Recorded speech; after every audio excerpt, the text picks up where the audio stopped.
Assalamu alaikum, Imtiaz. Walaikum salam. How are you?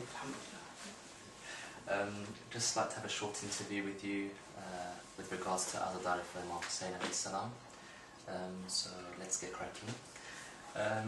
My first question is, do you take part in Azadari for Imam Hussain, and what forms of these Azadaris do you perform?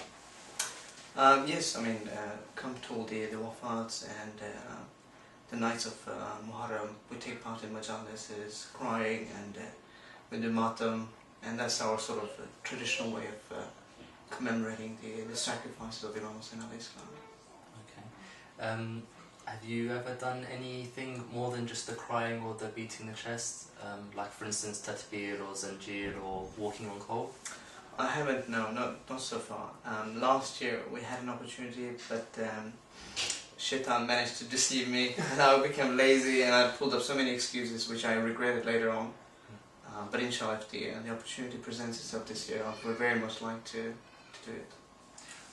So it would be fair to say that over this past year you've had a chance to fully explore and investigate the different arguments as to for or against tatbir.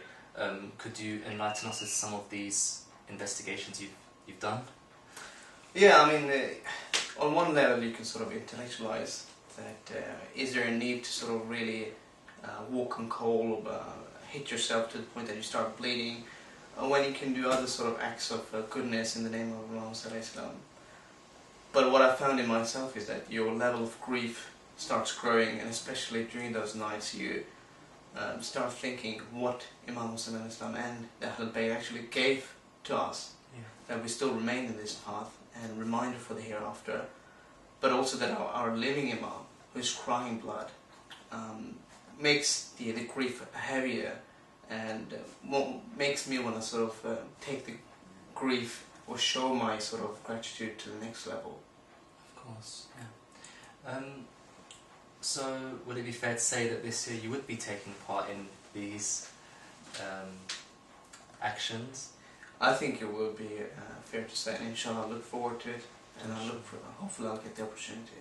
Inshallah. When you're doing your research about as to whether it's an allowed act or a not allowed act, what kinds of fatwas did you come across, and do you know any of the, apart from your own marja, who your marja is? It's Ayatollah Sistani. Did you explore any other marjas and their sayings or their fatwas? Yeah, as a matter of fact I did, and most of them referred to the fact that it's fine to actually commemorate in this fashion. No one's denied it, and no one's objected to it. As a matter of fact, it's actually highly recommended. It's got physical benefits and spiritual benefits. Okay, excellent. Well, thank you for your time, and inshallah you've managed to encourage some people who had doubts about it to actually look more into it and to investigate it as you did also. So, thank you very much for your time. Thank you.